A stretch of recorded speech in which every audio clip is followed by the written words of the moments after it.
Welcome to the Landmark Theater's Q&A podcast. In this podcast, you will hear a discussion with actress Shirley MacLaine from the film The Last Word, moderated by Landmark Theater's CEO and President Ted Mundorff, recorded at the Landmark in West Los Angeles.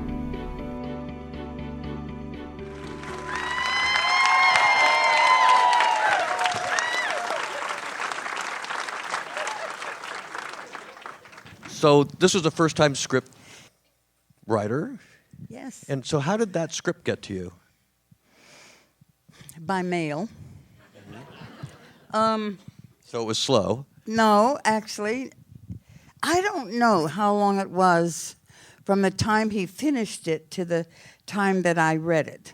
But the moment I read, I only read scripts once, and then I know it either hits me or it doesn't. And I adored the character. And I thought, oh, he probably did write this about me. Maybe. You know, kind of. And then I met with the director. And, of course, there was no money. It's independent filmmaking. And you go with whatever your instinct is. We'll see. If it doesn't do well, then that sucks. But if it does do well, look what that would mean to women, to other kinds of well-rounded characters, and doing things just for the love of it. And that's all. Because that's what we have now, tentpole filmmaking and independent filmmaking. Having gone through the golden age of all of that when I was much younger, and here we are with that polarity. And how do you compare the golden age to today? You know, there is no comparison. It's almost like the culture itself. Those who have really stacks of well affordable money and those that are struggling, and we're looking at what has happened to the middle class. It's very hard to find movies that are in the middle. Isn't that interesting? So we are basically in the world of film entertainment mirroring our American culture right now. And that's why I love this and want to help with it. And look at all the Oscar things.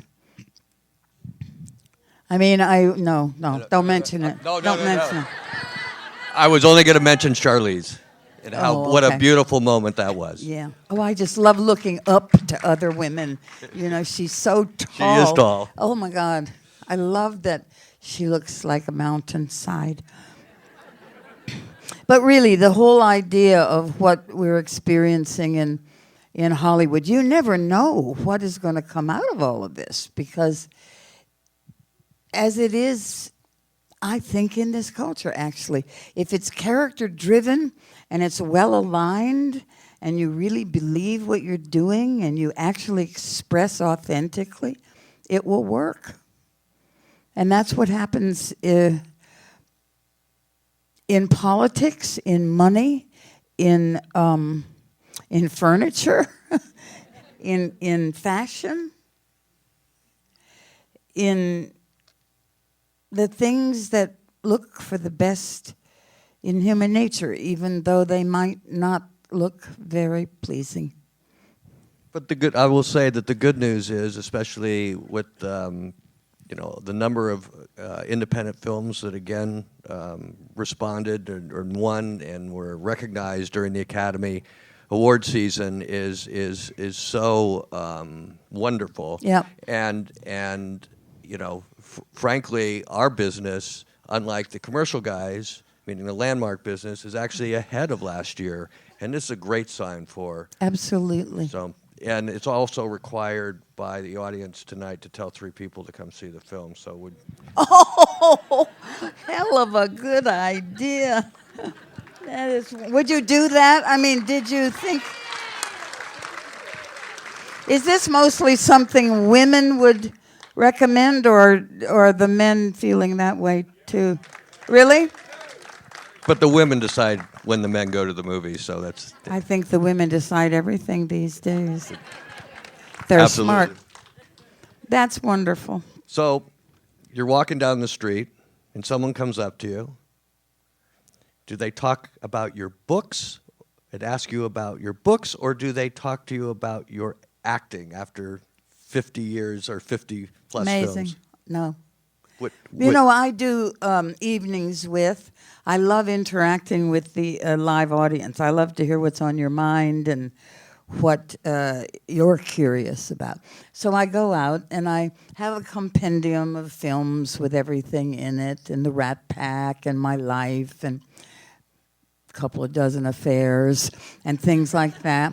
And then it's over and I take questions from the audience, and almost 95% of the questions are about my books. That's great.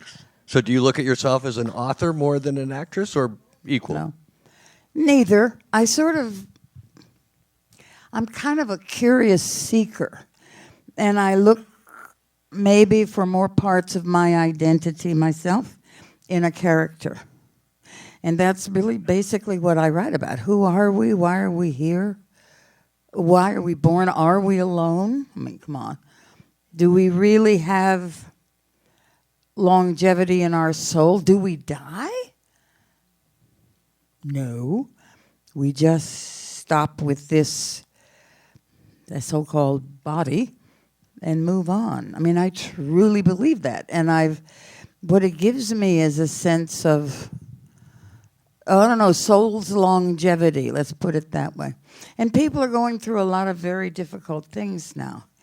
And I think because I'm still walking upright and breathing, I think they want to know, how did that happen? And how am I handling some of the difficulties? And how did I go through some of it in hard times in my life and so forth? Basically in public, because everybody's a little bit afraid to be seen, to be witnessed. And they, I think, appreciate it that I've done it in public and that I've said these things that I'm still understanding and curious about in myself and in life itself in public. So no, they don't ask about movies. They ask about all these other deeper questions. And I love it because I can understand you, help understand yourself. That is so much fun to me. That is so interestingly individualistic, because everybody here has had a different past, probably will have a different future, but what I've really come to understand is the past and the future are all happening now, and that's what physics says. So what does that mean? If you really are living more in the moment, as I am, and I guess you do that when you get to be older, you enjoy more of the moment, and you're not worried about the past, and you're not concerned about what you may or may not do in the future. So that leaves the whole present much more available, and as a result of it being more available, you're happier. You're just happier when all that's happening is now. Pretty scary and wonderful, though, isn't it? I just love that notion. And that's the way I'm basically living. So tell us about when you were in Sundance this year and you were able to witness the peaceful Women's March. Oh, my God, I got such a kick. I wore a pink hat for the whole time, which meant when it snowed, it didn't matter, you know. And it was snowing. And it was snowing. I damn near fell over in the snow. I was kind of learning about I should do my exercises more, tell you the truth. It was deep. And I loved all the people and how they were reacting to each other. I guess they're the same people there every year, but I don't go that often, and so they were new to me. And I loved the environment. And I loved the reaction to the movie. Oh, the reaction was fantastic. Yeah. Right? Well, I think it was more... You know, let me say something here, that I couldn't have made my performance or anything else I contributed to this movie without the wonderful direction, the writing, and the acting of the other people. And everybody else in the movie is just as good as me, if not better, because they are supporting what my character is trying to reveal. And a couple of the reviews have said, well, it's my movie, and what happened to the rest of it? All of it is equal. And I want to say that out loud, that I couldn't have done it without everybody. I really feel that the play between you and Amanda was wonderful, and it just represented I think what you set out to make. Exactly. She is such a lovely person, and I got to witness being the overseer of the baby. And I didn't know that she had known him a little bit before we started the movie. I thought it was all happening at the making of the movie, and I thought, Miley, she's very mature about this love affair early. Well, she had been into it about 7 months. But I'm thrilled about her kid, and I'm going to ask her if I can be a little bit of a godmother. I think you are, automatically. So, we're very limited on time tonight, everyone. So, but I do want to ask you, when you went to New York as a dancer. Oh, boy. And how did that transition to an actor? Interesting, huh?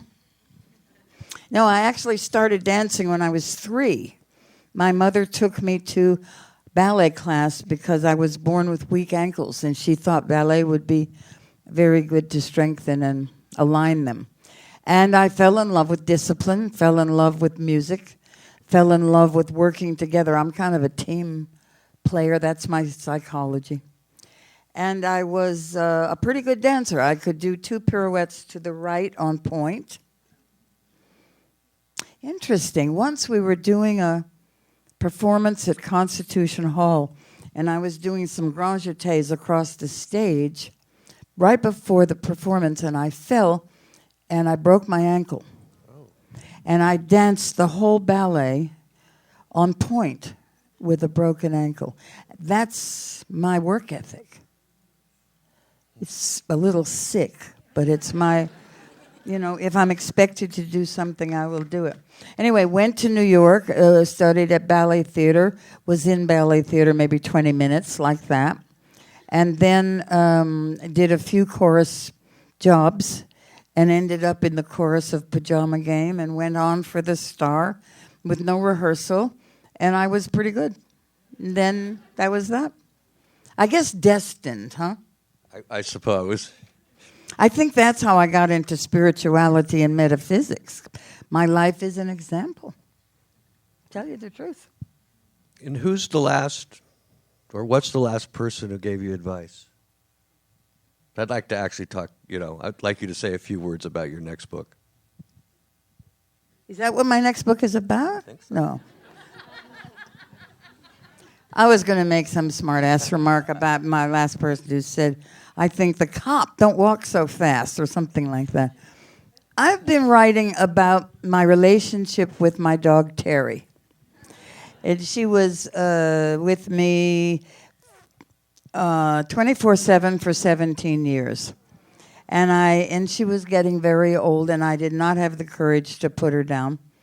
But then a couple of events occurred, and I don't want to talk about it, but I'm writing about it. And I did have to put her down. And what I did was make the decision to celebrate her transition to what? Heaven? That she could now be a full baby dog again and romp and see and hear and move like she was when she was young. And I refused to contaminate that celebration with sorrow. And I've had a wonderful time since, because I think that kind of love in the universe attracts other love. And I think that kind of love is basically, when you get older, you feel like you're being guided more. And I call the people who help me and guide me my Terry people. And they are helping me sometimes now in traffic, sometimes in, and that's not easy in California. And, you know, all the little things that I do during the day, sometimes if I get confused or something, the Terry people come in and help me. I believe it. Well, thank you for making this one of the nicest Thank you so much, nights ever. everybody.